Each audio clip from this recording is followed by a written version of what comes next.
Are you currently staring at a blank page, wondering what on earth you're going to write in your next sales email? Well, stick around because that's exactly what I'm going to help you with inside this video.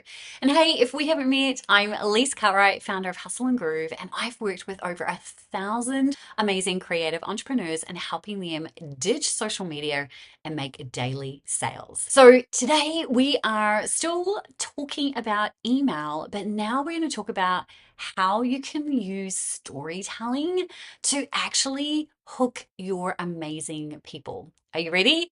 Let's dive in. So remember, when it comes to writing emails, and in particular your sales emails, you definitely want to be telling a story. Every single email that I ever send, regardless of the type of email, always has some type of story in there. Now, I do want to say this one thing because you might be thinking, oh my gosh, I have to try and craft these amazing stories, and I'm not a storyteller, or I'm not a writer. I want to put your mind at ease because this is not about having this really long, verbose story. That's not what I'm talking about here. What I'm talking about is 1 to 2 sentences that kind of set the tone, that kind of hook someone in. Right? If you think about the people that you love, they're typically the ones who share some type of story, whether that's a behind the scenes, their own journey to being in business. Those are the things that we remember. And this is where you can also layer in some other secret hacks, which I'm going to share with you in a second. But the one storytelling prompt that I want to share with you that I think you can use again and again and again is this one thing. And that is, what is something that you have done in your business that has saved you time or money? In other words, what's a hack? Now, this can be really, really tiny. This does not need to be some elaborate hack, right? This does not need to be the biggest thing since sliced bread. But what is something that you do that saves you time or saves you money that you could share with your audience? So, for example, a hack that I use and share all the time is that whenever I am going through my day and something pops into my mind and I'm just like, oh, I want to capture that, I will open up the Otter app on my phone and I will just record it straight into there. This is where I have my story bank. And this is just where I record anything, like literally anything that stood out to me in the day. It could also be where a quote that has kind of grabbed my attention, I just throw it into there. Now, it's not that I typically am going to always use those, but it's just the habit of recording and storing those. Now, I've shared that hack with my audience many, many times. And the amount of people who come back to me and go, oh my gosh, Lise, I hadn't even thought about speaking those things, right? Let alone jotting them down in my notes app on my phone. Now you can actually speak them. And the reason why I use Otter is that it both records the audio and it transcribes it. So it does both things all at once. So what is a hack that you use or have used that saves you time and money that could do the same for your audience? That is a story that you can use in your next sales email. But another way that you can approach this is to also just simply ask yourself, what happened today? What is something that stood out to me that I could use that could then be a story for my audience? Layering in the Nurture and Sell framework. So, just to recap, the Nurture and Sell framework allows you to structure your email in a way that builds connection with your audience that then also leads into a natural call to action. So, here is what that looks like. The first part of the Nurture and Sell email framework is literally the story, right? We start every email with a story. So you tell your story, and maybe it's my Otter example. That's literally 2 sentences. It doesn't need a whole bunch of backstory. It's this is what I do to capture my ideas, and then I've got something that I can go back to again and again. And the Otter app allows me to both record and it transcribes it, saving me a ton of time, right? That's a very loose story.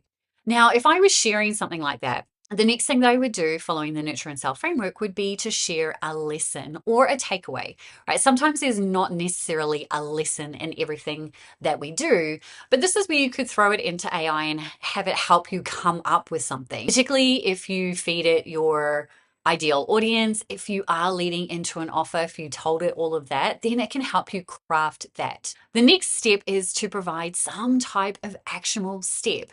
In this instance, I would literally say, hey, go download the Otter app, try it out for yourself, see how it works for you. Because not everyone is a verbal processor. I am, so I love using anything that is voice related. And then finally, the last part of that would be to do a call to action. Now, if this was going to be an actual sales email, as in I was intentionally wanting to get people to buy something, then I would put the call to action in the actual body of the text. But if this was more of a, you know what, I just want to share this thing, and if there is somebody who's ready to do XYZ, then I can pop that in the PS, and then it's more of a soft sell. So that's the difference. Call to action in the main body of your email, direct. Call to action in your PS is more of a soft sell. And the language for that soft sell is something along the lines of, hey, if this resonated, or if you're struggling with ABC, then I wanted to let you know that I had something that can help you right now. Here's more deeds. And then you would hyperlink to that. Now, obviously, you want to write this in your own voice, but that's how simple this actually gets to be. And here's why these types of prompts work. Here's why stories work. It bypasses sales resistance because by the time they get to the end of the email, they're probably nodding their head, or they're probably going, wow, I hadn't even thought about that thing. Oh, this is such a cool idea. Or, wow, I hadn't looked at it this way. Or I can actually go and do something with this. And then it's a natural progression to your paid offer, right? It's really just kind of like, oh, you know what? If you actually need help with this, I actually have this thing, right? The actual call to action doesn't need to actually say, buy my thing. It can actually just be like, you know what? I've just told you about all of this. Here's something that can actually support you in this, right? This is where we don't need to be creative or crafty. We just get to be human beings. And the more that you lean into being more you and more human, the more that your audience is going to connect, click, and actually buy. And it also builds relatability, right? Using stories builds relatability. The person who's reading this goes, wow, okay, well, this person is just like a normal human being. They're actually doing these things. I share random stories all the time that just seemingly have no connection to what I do in my business.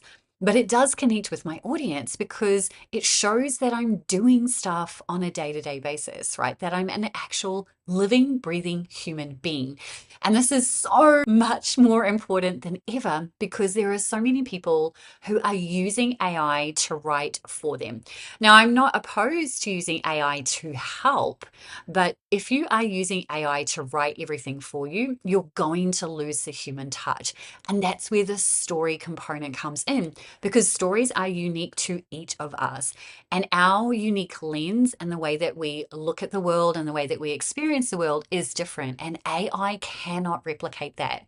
So if you master doing the storytelling component and then you layer in the rest of the nurture and sell framework, this becomes infinitely easier. So if you are wanting to know how to use more stories in your emails, then the Newsletter Story Bank is a training that I have, and it's an audio course that walks you through 14 different prompts. You can learn more about that in the description below.